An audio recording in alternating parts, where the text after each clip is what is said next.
Welcome, everybody. We got Robert Bowling from Infinity Ward and Glenn Schofield, Vice President, excuse me, and GM of Sledgehammer Games. Someone just got a promotion. Congrats. I'll take it. Yeah, no, it's fine. I'm sure the actual president is going to drop an elbow now, but that's all right. Modern Warfare 3, easily one of the most anticipated titles at this year's E3. What do you think defines Modern Warfare as a game? Like, what does it take to make a great Modern Warfare game?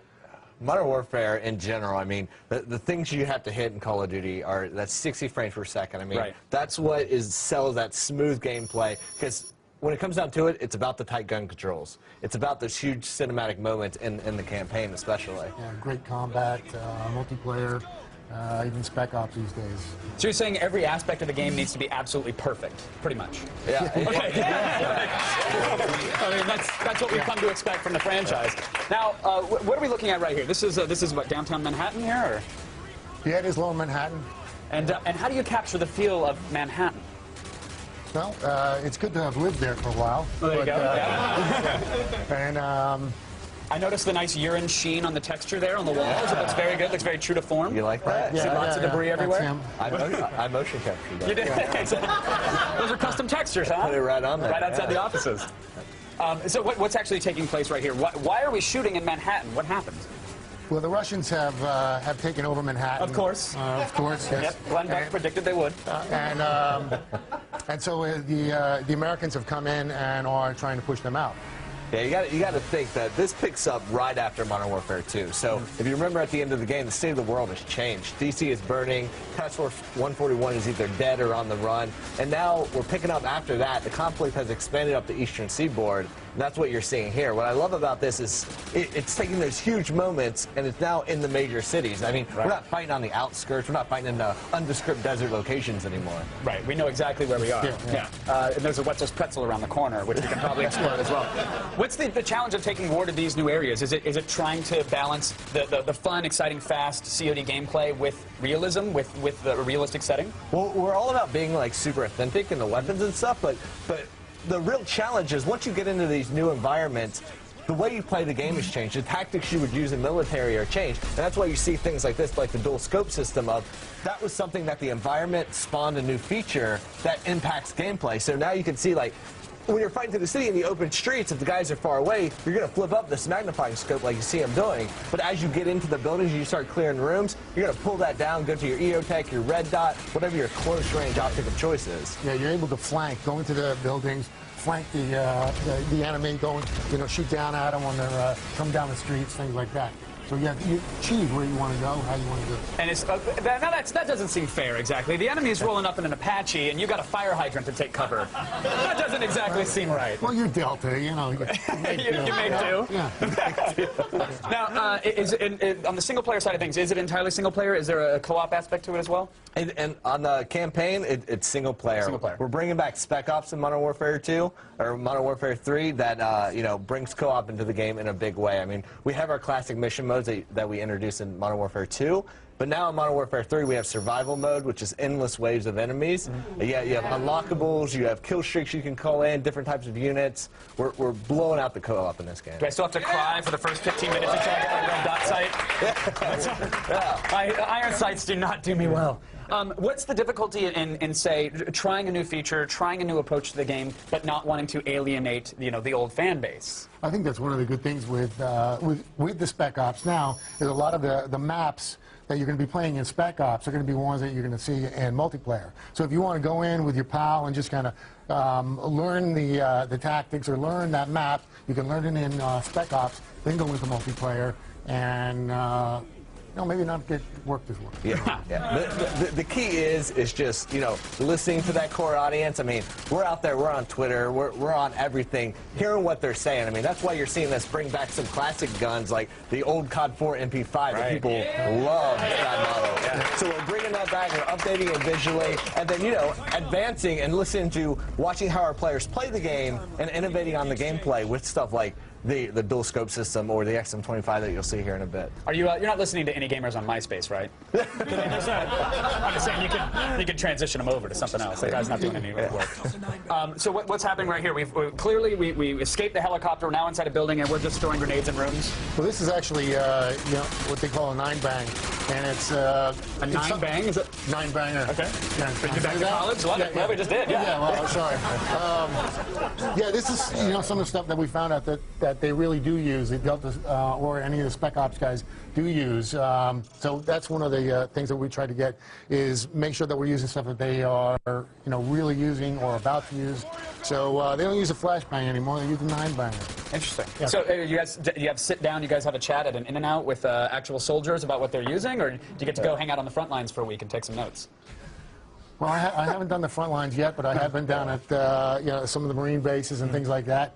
In-N-Out, we'll have to try that. Yeah. A little burger and talk about 9-banging. Yeah. Now you mentioned that you brought one of the guns back, and of course it's glossied up. It looks a little nicer. What other improvements to like the core engine can we look forward to? Animation systems, AI.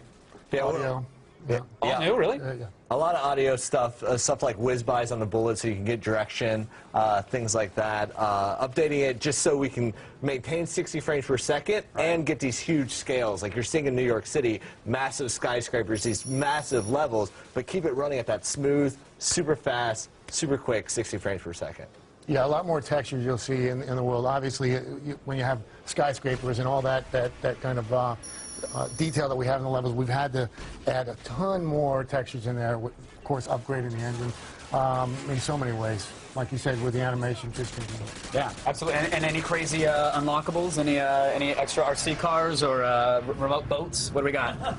In multiplayer, we got a lot of really cool stuff. We're too early to dive into those details yet. Spec Ops, we're bringing What's on the in a lot whiteboard? of Just it. give me some bullet points that might be on the whiteboard. They don't have to be coded yet. I'm just curious. Looking down the road. Hot air balloon?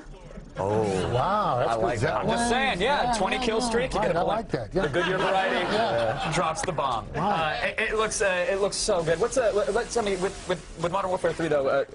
Is there a single challenge that you guys are okay? We have to overcome this. Is it adding stuff and keeping it 60 frames? Is it appeasing the old fan base? You know what it is coming into Modern Warfare 3, I mean, we have like nearly 30 million players. Right. So it's really looking at, as you said, how can we make a game that our core fans are going to love?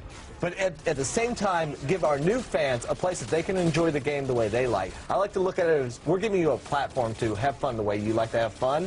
And let's give our players the place to do it. You have your co-op and Spec Ops, you have your cinematic single player, and multiplayer, we're doing a lot of things to really allow you to customize the game and have fun the way you want to have it. It's really something for everyone.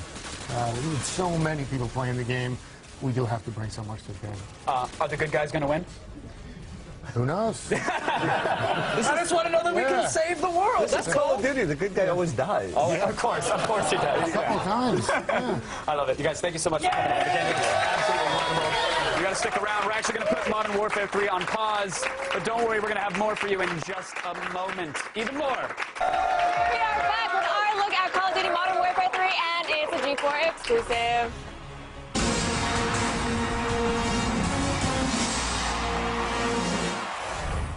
And once again, we are lucky enough to be joined by Infinity Ward's Robert Bowling and Glenn Schofield. Thank you guys so much for sticking around and bringing us some more gaming. So Modern Warfare 3 is very anticipated. Yeah, I hope so. Yeah. We will just put it like that. Does that make you guys nervous? I don't know if it makes us nervous because we simply, it's all about putting your head down and focusing, and like as long as you're in tune and you're listening to what your people are saying about your last games and about what they want in the future, it kind of calms you a bit. Yeah.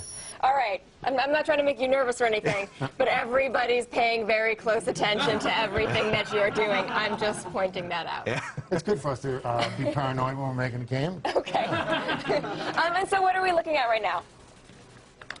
Oh, you guys can't see. You can turn around. There you go. Okay, good. We're on top of the stock exchange where we have to Okay. take down this communications tower.